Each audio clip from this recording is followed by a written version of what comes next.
तो कम मेहनत कम टाइम में अगर आपको झटपट आसानी से मज़ेदार सी चीज़ खानी है तो वो है सैंडविच। और आज आप लोगों के लिए लाई हूँ एकदम माउथ मेल्टिंग बहुत ही जूसी मज़ेदार से सैंडविच। बिस्मिल्लाहिर्रहमानिर्रहीम। अस्सलामुअलैकुम।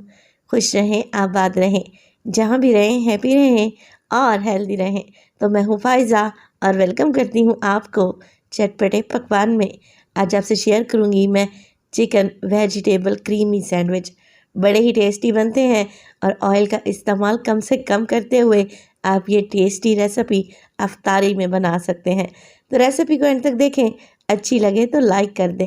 तो चलें फिर रेसिपी स्टार्ट कर लेते हैं। तो चिकन वेजिटेबल क्रीमी सैंडविच बनाने के लिए आप कोई सी भी वेजिटेबल का इस्तेमाल कर सकते हैं। आज ये सैंडविच मैं बेल पेपर से बनाऊंगी। तो मेरे पास यहाँ पर रेड, ग्रीन और येलो बेल पेपर्स हैं। आप इसकी जगह पर गाजर डाल सकते हैं, बंद गोभी ऐड कर सकते हैं, मटर को बॉईल करके डाल सकते हैं। तो यहाँ पे देखें तकरीबन आधा आधा कप मैं शिमला मिर्च को काट लूँगी। तो तीनों ही कलर की मेरे पास शिमला मिर्च हैं, जिससे सैंडविच देखने में बड़ा ही खूबसूरत लगेगा। तो अब आप लोग ज़रा सब्जियों की कटिंग चेक कर लें। बिल्कुल बारीक सा मैंने इन्हें चॉप कर लिया है। इन्हें तो रख देंगे एक साइड पर। चिकन को चेक कर लेते हैं। चिकन को मैंने सादा पानी में बॉईल किया है और तकरीबन 1.5 पाव के करीब ये चिकन है, मगर मैं सारा इस्तेमाल नहीं करूँगी। चलें जी, चिकन को श्रेड कर लें तो एक साइड पे रख दें। फ्राइंग पैन में डालूँगी 2 टेबलस्पून के करीब मक्खन और 2 टेबलस्पून इसमें डालेंगे कुकिंग ऑयल के। अच्छा, चिकन वेजिटेबल की जो क्रीमी फीलिंग आपको बताने लगी हूँ ना, आप इसे फ्रिज में 3 से 4 दिन के लिए रख सकते हैं। जब भी दिल चाहे निकाल लें और क्रीमी सैंडविच तैयार कर लें। तो बटर जैसे ही मेल्ट हुआ, मैंने इसमें डाल दिया है 1/2 टेबलस्पून अदरक लहसुन का पेस्ट। अदरक लहसुन को भून लें 1 से 1.5 मिनट के लिए। कोई कलर नहीं देंगे। जैसे ही अच्छी सी खुशबू आने लगे, आप इसमें डाल दें प्याज। तो 1 कप के बराबर प्याज है, जिसे मैंने सेम कटिंग में यानी कि चॉप करके डाला है।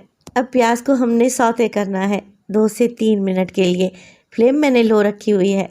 जैसे प्याज हल्का सा सॉफ्ट पड़ जाएगा, आप इसमें डाल दें तकरीबन 2 टेबलस्पून के करीब मैदा डालें, मिक्स करें और इसे भी भून लें ताकि मैदे का कच्चापन निकल जाए। क्रीमी सैंडविच बना रहे हैं तो मैदा डालकर भूनना बहुत ही ज़रूरी है, वरना आपको कच्चा कच्चा सा फ्लेवर आएगा। जैसे ही मैदे से अच्छी सी खुशबू आने लगेगी ना, आप इसमें डाल दें दूध। तो दूध मेरे पास है 1 बड़ा कप। अगर ml में देखें तो 150 से 200 ml के बराबर मैंने दूध ऐड कर दिया है। दूध शामिल करें, मैदे की गुठलियों को ख़त्म करें और फिर इसमें डाल दें मिर्च मसाले। तो मैं नमक शामिल करने लगी हूँ तकरीबन हाफ़ टी स्पून इसमें डालूँगी काली मिर्च का पाउडर और 1/4 टीस्पून इसमें डलेगी कुटी हुई लाल मिर्च। कुटी हुई लाल मिर्च नहीं है तो पिसी हुई लाल मिर्च का भी इस्तेमाल कर सकते हैं। और इसके अलावा इसमें डालें chicken powder half tea spoon. सारी चीज़ों को अच्छे तरीके से मिक्स कर लें।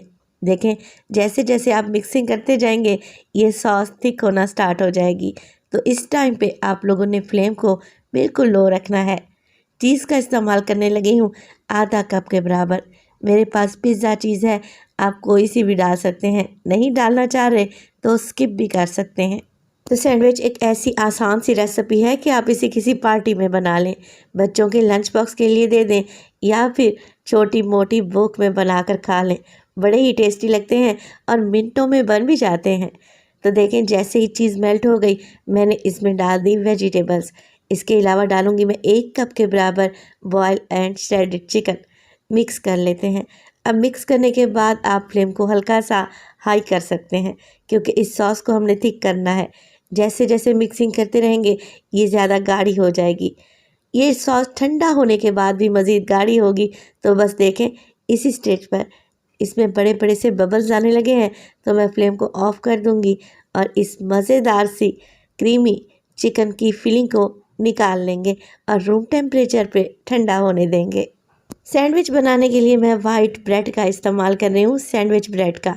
तो आप अपने हिसाब से जितनी आपको ज़रूरत है ब्रेड ले लें और इसके ऊपर ना ही आप लोगों ने मायो लगाना है, ना ही केचप का इस्तेमाल करेंगे। इस पर लगाएंगे ये क्रीमी चिकन वेजिटेबल फिलिंग। अच्छे तरीके से भर भर कर लगाएं और दूसरे ब्रेड की मदद से सैंडविच को कवर कर दें। चलें जी, अब प्रोफेशनल लुक देने के लिए साइडों से हम ब्रेड को हल्का हल्का सा ट्रिम करेंगे और करते हैं जी सैंडविच की कटिंग। और मैं आपको चेक करवाती हूँ कि कितने माउथ मेल्टिंग और जूसी सैंडविच तैयार होंगे इंशाअल्लाह ताला। तो माशाल्लाह से आप लोग ज़रा चेक करें कितने कलरफुल और टेस्टी सैंडविच लग रहे हैं। बस जी इसी तरीके से आप लोगों ने सारे ही सैंडविच बनाकर तैयार कर लेने हैं। अब सैंडविच बना लिए हैं तो फ्रेंच फ्राइज़ तो लाजमी बनाना पड़ेंगे, क्योंकि ये रेसिपी फ्रेंच फ्राइज़ के बगैर अधूरी है। तो अगर आप लोग घर वालों को खुश करना चाहते हैं ना, तो मेरी इस रेसिपी को आज ही ट्राई कर लें। अफ्तार में ये हल्के फुल्के से सैंडविच ज़्यादा भारीपन भी नहीं करेंगे और खाने में भी टेस्टी हैं। तो रेसिपी बनाएं तो अपना फीडबैक लाजमी दिया करें। मैं ये मज़ेदार से सैंडविच सर्व करूँगी केचप के साथ। रेसिपी ट्राई करें, इंशाअल्लाह ताला ये आपको बहुत पसंद आएगी। अपना बहुत सारा ख्याल रखिएगा। फ़ाइज़ा को अपनी दुआओं में याद रखिएगा। मुझे दीजिए इजाज़त। टिल देन, अल्लाह निगहबान।